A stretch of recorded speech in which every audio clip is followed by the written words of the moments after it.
Mesdames, Messieurs, merci d'être avec nous. En tout cas, merci de nous avoir rejoints sur la place centrale. Ça va, confortablement installé, tranquillement pour découvrir cette nouvelle démonstration et ce nouveau rendez-vous pour la 8e édition de Secours Expo, édition donc 2024. Alors, on a encore une fois la chance d'avoir un intervenant qui témoigne, en tout cas, donc, de ces appareils, de cette technologie qu'on n'aperçoit pas forcément, et on espère, parce que c'est dans le cadre d'urgence qu'on aperçoit ce matériel. On va parler d'incubateur avec la maison Dockever, en l'occurrence, et vous, Romaric Bardet, merci d'être avec nous. Merci de nous accueillir. Mais avec grand plaisir. Nous avons donc un partenariat entre Dockever et le campus à Lyon, c'est bien ça en fait. Donc le campus Don Bosco. Exactement, voilà, d'accord. Vous êtes formateur? Je suis formateur sur l'IFA Don Bosco, donc l'école d'ambulancier de Don Bosco, et aussi ambulancier chez Dockever Ambulance, donc spécialisé notamment en pédiatrie et en néonatologie. Et là, on va voir justement l'utilisation de ce matériel, cet incubateur. Incubateur donc qui est spécifique aux nouveau-nés. Exactement. Ouais. Et on a un nouveau-né. Voilà.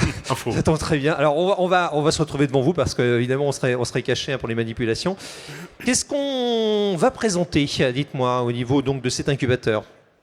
On va présenter le matériel en fait, que va utiliser l'ambulancier sur les prises en charge de néonates.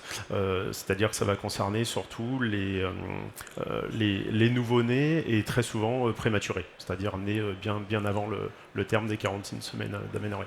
Lorsqu'on arrive sur le site, tout à l'heure, on me disait en off, c'est pas forcément les enfants, difficiles à gérer. Il faut avoir de la psychologie par rapport aux parents qui sont évidemment en panique. C'est un moment difficile. Oui, l'ambulancier va avoir, on va dire, 3 rôles essentiels, mais on va y revenir. Ça va être évidemment la prise en soin du nouveau-né, l'installation purement déjà technique. Ensuite, il va y avoir une grosse partie sur l'hygiène, parce qu'on va devoir protéger le nouveau-né de l'environnement infectieux. Et puis le relationnel. Hyper important, le relationnel, déjà avec l'enfant, parce que c'est un être humain aussi, donc on lui parle et on prend en compte sa dignité. Mais au-delà de ça, évidemment, les parents, eux, tout ce qu'ils voient, c'est qu'on met leur enfant dans une boîte, et ils ne comprennent pas exactement ce que c'est. Donc beaucoup de pédagogie, beaucoup de relationnel, les rassurer et évidemment leur expliquer ce qu'on fait et ce qu'on va faire. Voilà. L'important, j'imagine, c'est la chaleur. Là, on va vraiment parler de la température. Alors, l'objectif de l'incubateur, il est triple. Premièrement, évidemment, c'est la chaleur, c'est-à-dire maintenir la température de l'enfant. On sait que plus les enfants ont un poids de naissance qui est faible, plus ils vont avoir des difficultés pour maintenir et pour réguler leur température. Donc, on va les mettre dans l'incubateur. Et évidemment, la première fonction de l'incubateur, ça va être de chauffer. Ça va être de chauffer et de maintenir une température globalement à 37 degrés dans l'environnement du bébé. Deuxième objectif, ça va être aussi de pouvoir le surveiller.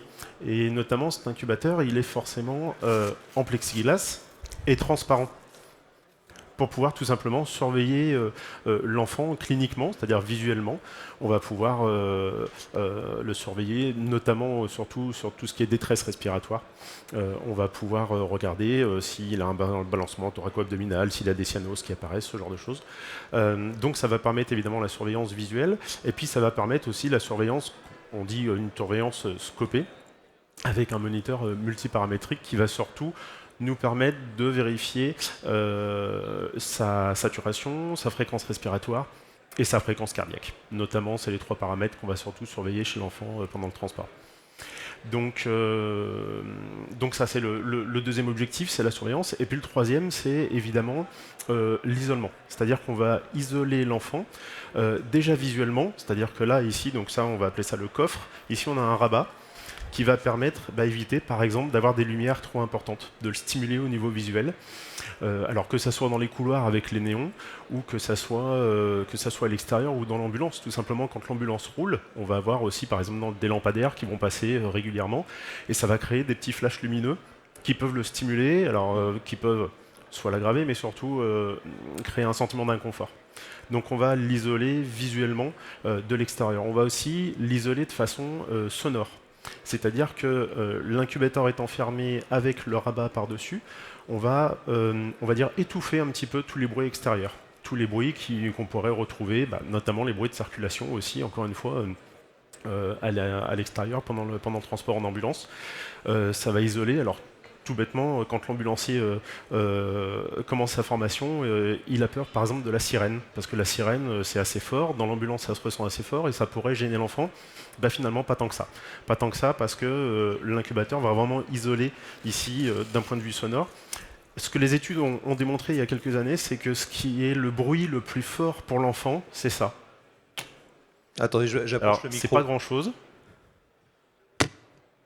mais c'est ce bruit que va entendre l'enfant. C'est au niveau de l'oreille de l'enfant. Hein, c'est ça, ouais. c'est juste à côté de l'oreille de Ça fait l'enfant. portière. Hein. Et finalement, alors c'est pas un problème de sirène, c'est pas un problème d'environnement particulier, donc il faut être, c'est un petit détail pour nous, mais pas du tout pour lui, vigilant sur la fermeture du hublot ici. Donc on retient évidemment son geste, pareil. On est délicat à tout moment. Ok, j'imagine. Donc voilà, triple objectif de l'incubateur, c'est-à-dire l'isoler d'un point de vue thermique, l'isoler d'un point de vue sonore visuel, et puis l'isoler d'un point de vue infectieux, c'est-à-dire que tant qu'il est à l'intérieur de l'incubateur, il est à l'abri de ce qui peut se transmettre dans les couloirs de l'hôpital ou à l'extérieur, les virus, le VRS, le virus de la grippe, ce genre de choses. Voilà, on va le protéger. Voilà. Donc on va le surveiller et le protéger. On est vraiment là-dessus, hein, tout à fait. Il y a des formations justement au niveau personnel pour ce type d'incubateur. J'imagine des formations poussées. Oui, alors on a une formation initiale qui est inclue dans le cursus du diplôme d'état d'ambulancier, où on va forcément aborder la néonatologie et la pédiatrie, que ça soit le matériel ou que ça soit aussi la surveillance de l'enfant. Et puis ensuite, pour les entreprises qui sont vraiment spécialisées, finalement il y a peu d'entreprises de transport sanitaire qui sont spécialisées dans la néonate. Dans ces entreprises-là, il y aura une formation en interne, où on va encore revoir un petit peu plus en profondeur, notamment tout ce qui va être surveillance, les maladies qu'on peut retrouver chez le nouveau-né, et puis les gestes aussi. On dit que l'enfant n'est pas un petit adulte, c'est-à-dire qu'il ne suffit pas de faire des petits gestes par rapport à l'adulte. En fait, les gestes ne sont pas les mêmes, ils ne fonctionnent pas de la même façon. Ouais, il faut une gestuelle adaptée. C'est ça. Mis à part le caisson, donc on a les appareils autour qui vont donc l'accompagner. On peut décrire un petit peu tout ça ? Bien sûr. Donc l'incubateur ici est posé sur un brancard normé, qui accueille d'autres matériels, notamment du matériel de surveillance. Le premier, c'est le scope donc multiparamétrique ici. Qui va nous permettre de le surveiller donc d'un point de vue de ses paramètres vitaux. Voilà. On va retrouver par exemple ici ce qu'on appelle le mélangeur. Alors le mélangeur, c'est fait pour mélanger de l'oxygène avec de l'air ambiant. Pourquoi quand un enfant, un nouveau-né, a une détresse respiratoire et qu'on a besoin de le placer sous oxygénothérapie, c'est-à-dire lui donner de l'oxygène, on ne va pas lui donner de l'oxygène pur, par exemple comme à un adulte, parce que l'oxygène va être délétère pour l'enfant et ça peut poser principalement des problèmes au niveau de l'œil, ça va lui donner des cécités. On va donc mélanger cet oxygène pur avec de l'air ambiant. Pour ça, on va avoir deux bouteilles ici, deux ogives, une bouteille blanche ici qui va être donc de l'oxygène pur, et puis une bouteille blanche et noire qui va être de l'air ambiant mais comprimé pour qu'on en ait une quantité suffisante. Ces deux bouteilles-là vont être reliées ici au mélangeur par ces deux tubes-là, ces deux tubulures qui vont le relier, et ici on va pouvoir en fait calculer, enfin c'est le mélangeur surtout qui va le calculer tout seul, mais on va pouvoir régler ce qu'on appelle la FiO2. La FiO2 c'est la part d'oxygène dans l'air qu'on lui envoie. Donc dans l'air ambiant, on a 21% d'oxygène, ça c'est l'air qu'on respire tous les jours. Si on veut lui envoyer de l'air ambiant, le mélangeur, on va le régler ici sur 21 et le mélangeur va prendre uniquement sur la bouteille d'air et on va envoyer tout simplement de l'air. Quand on a besoin d'augmenter la FiO2, et c'est le principe du mélangeur, si par exemple j'ai besoin d'avoir une FiO2 à 30, je vais régler ici mon mélangeur sur 30 et il va faire tout seul le mélange entre la bouteille d'oxygène et l'air, c'est-à-dire qu'il va envoyer principalement de l'air parce qu'il y a déjà 21% d'oxygène dedans et il va rajouter juste ce qu'il faut d'oxygène pour pouvoir envoyer pile poil ce qu'on veut vers l'enfant qui a cette détresse respiratoire. Puis évidemment ici on va avoir un deuxième paramètre à régler, c'est le débit. Le débit qui va pouvoir monter jusqu'à 15 litres comme n'importe quelle bouteille d'oxygène et d'air classique. Encore mieux que le mélangeur, on va avoir ce ce qu'on appelle, je vais ici. On va les tâcher pour le présenter, c'est ça. Voilà. C'est les lunettes nasales à haut débit qu'on appelle l'Optiflow. Ça, c'est un appareil qui va en fait venir remplacer le mélangeur. Il va venir remplacer le mélangeur, notamment sur des trajets qui sont un petit peu plus longs. Pourquoi? Il va avoir plein d'avantages, cet Optiflow. Il va permettre déjà de se débarrasser de la bouteille d'air. Pourquoi? Parce que le mélange qu'il va faire, il va faire exactement le même mélange, mais il va prendre l'air, non pas dans la bouteille d'air, mais tout simplement dans l'air ambiant, puisqu'on est entouré d'air, et c'est exactement ce qu'il nous faut pour faire le mélange. Donc lui, il va prendre l'air ambiant, il va prendre l'oxygène de la bouteille, il va faire exactement le même mélange que le mélangeur. Ça, c'est la première partie. Ensuite, ce qui va être bien, et surtout sur les longs trajets, c'est que cet appareil, il va réchauffer et il va humidifier le gaz qu'on va envoyer dans la couveuse. C'est-à-dire qu'au départ, dans les bouteilles, on dit que c'est un air froid et sec. L'air froid et sec, pour un adulte, ça va, et encore pas sur des périodes trop longues. Pour un nouveau-né, dès le départ, ça va nous causer des soucis, notamment d'inconfort. Donc, on va chercher à réchauffer l'air qu'on envoie et à l'humidifier. Voilà, ça va remplacer un peu l'humidificateur qu'on voit sur les murs, des fois dans certaines chambres d'hospitalisation quand les patients sont sous oxygène. Là, c'est la même chose, donc ça, on va mettre une sorte de cocotte, hein, ce qu'on appelle la cocotte, c'est un boîtier ici, en plexiglas aussi, on va mettre de l'eau stérile à l'intérieur et ça va permettre d'humidifier le mélange qu'on va envoyer vers le nouveau-né. Ensuite, on va avoir, par exemple, toujours sur la détresse respiratoire, alors parce que la détresse respiratoire, c'est quand même ce qui va souvent concerner le nouveau-né. Alors, il est là, hein, le nouveau-né. Hein, oui, voilà. Oui. Je vais le mettre par ici, hein, donc je vais le rapprocher. Voilà. On a ce qu'on appelle, et c'est certainement peut-être le plus impressionnant pour les parents, c'est ce qu'on appelle la cloche de Hood, l'enceinte de Hood. C'est-à-dire qu'on va venir positionner cette cloche ici, sur la tête du bébé tout simplement. Voilà. Et on va venir faire passer, je vous montrerai l'installation tout à l'heure, on va venir faire passer la tubulure d'oxygène par ici, par les trous qui sont notamment sur les côtés, et on va pouvoir lui envoyer de l'oxygène, et en fait ça va rester à l'intérieur, donc ça va permettre d'être plus efficace que si tout simplement l'oxygène était envoyé dans l'incubateur qui a forcément une contenance un peu plus grande. Voilà. Donc là aussi, gros relationnel avec les parents, quand on voit qu'on met leur enfant qui vient à peine de naître dans une boîte en plastique et qu'on rajoute une autre boîte en plastique sur la tête, donc forcément ça fait encore un petit peu plus de stress pour les parents et pour l'entourage. Alors, mesdames, messieurs, si vous venez de nous rejoindre, sachez-le, on est en démonstration de cet incubateur néonatal, en l'occurrence avec Romaric Bardet, hein, qui est formateur, en l'occurrence sur ce type, alors pas que sur ce type de matériel, en pédiatrie, hein, c'était ça en fait, hein, l'idée, donc avec la marque Dockever. Hein, c'est ça, la maison de Kever. Et on fait un petit peu le tour justement de cet incubateur et on voit qu'il y a beaucoup d'appareils qui vont accompagner. On a d'autres justement appareils qui peuvent, selon l'intervention, venir se rajouter. Tout bêtement, ce qu'on retrouve de façon beaucoup plus banale entre guillemets, c'est le pouce-seringue quand il y a besoin de rajouter, de donner des médicaments, des thérapeutiques particulières pour l'enfant.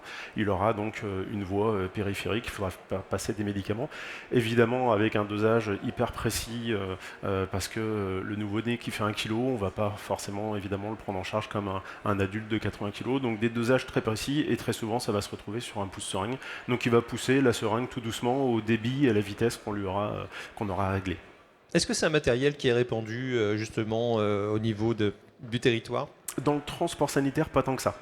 Pas tant que ça. Alors toutes les maternités ont des couveuses, des incubateurs, mais par contre quand il s'agit de transport, l'incubateur à lui tout seul, finalement, il ne va pas servir à grand-chose. Il faut aussi tout le matériel qui est autour. Et ça, intégrer tout ce matériel-là sur un brancard et s'en servir dans une ambulance, avec forcément un endroit exigu, on n'a pas l'aisance qu'on peut avoir dans un service de maternité par exemple, c'est forcément plus compliqué, donc peu d'entreprises aujourd'hui sont spécialisées dans le transport de nouveau-nés, notamment de prématurés. Donc nous on est de Lyon, en Rhône-Alpes, à ma connaissance il y a 2 entreprises sur toute la région Auvergne-Rhône-Alpes qui s'occupent de faire ces transports-là.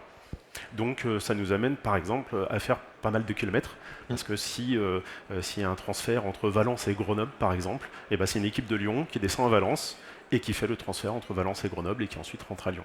D'où cette intervention aussi pour présenter quand même cet incubateur en l'occurrence et vous présenter un petit peu les bienfaits justement, les bénéfices de ce type d'appareillage. On a fait le tour peut-être de cet appareil. Pour le matériel, oui. Alors ne serait-ce que peut-être aussi que la batterie, tout simplement. Une batterie parce que l'incubateur va fonctionner à l'électricité pour chauffer. Ça va prendre beaucoup d'électricité. Alors il y a une petite batterie intégrée. Nous on a rajouté une batterie. Générateur ici. Ouais. Voilà. Pourquoi? Parce que dans l'ambulance on va voir de quoi brancher l'incubateur, pas de problème. Dans le service on va voir de quoi brancher l'incubateur, pas de problème. Mais tout simplement entre le service et l'ambulance, en fonction de la tente de l'ascenseur, en fonction de la configuration de l'hôpital, on va pouvoir des fois passer 10 minutes, un quart d'heure dans les couloirs entre le service et l'ambulance. Il faut que l'incubateur il tienne évidemment tout ce temps-là. Donc on a rajouté une batterie supplémentaire, exactement, ouais. Parce que l'incubateur fonctionne à l'électricité, mais le mélangeur aussi, le scope aussi, le petit flot aussi. Donc quand tout est en fonction, ça prend pas mal d'énergie. Donc il a fallu aussi trouver des solutions pour être autonome en énergie. Je parle d'un quart d'heure, notamment par rapport aux ascenseurs. Si l'ascenseur tombe en panne, c'est tout bête, ça arrive quasiment jamais, heureusement, mais il faut tenir le temps que l'équipe technique arrive, libère l'ascenseur, qu'on puisse ressortir. Donc il faut au minimum que ça tienne une demi-heure, une heure, et c'est ce qu'on a le temps de faire avec cette batterie-là. Est-ce qu'il y a des points d'amélioration justement à venir? Pas forcément. Pas forcément, à part, j'ai envie de dire, la méconnaissance du grand public pour ce type de matériel. On n'imagine pas que dans une ambulance privée avec des ambulanciers, on n'imagine pas qu'on peut retrouver forcément ce matériel-là dans le véhicule. Donc je dirais qu'au niveau technique, on est bien. Par contre, au niveau connaissance, on est toujours un peu surpris, enfin en tout cas c'est ce qu'on entend, le grand public est surpris que des ambulanciers puissent gérer ce genre de matériel alors que c'est inclus dans la formation initiale. Et puis dans les entreprises qui sont spécialisées, on va avoir encore une formation supplémentaire. Une formation complémentaire, évidemment, que vous proposez d'ailleurs, hein, j'imagine, du côté du campus Don Bosco Lyon. Hein, tout à fait. Tout à fait. On propose cette formation de transport néonat avec la prise en charge du nouveau-né et surtout du prématuré en incubateur par les ambulanciers. Eh bien écoutez, c'était bien complet en tout cas. Merci Romaric Bardet. On vous retrouve à quel endroit d'ailleurs, hein, si on souhaite avoir des compléments d'information aujourd'hui? Sur le stand de C10.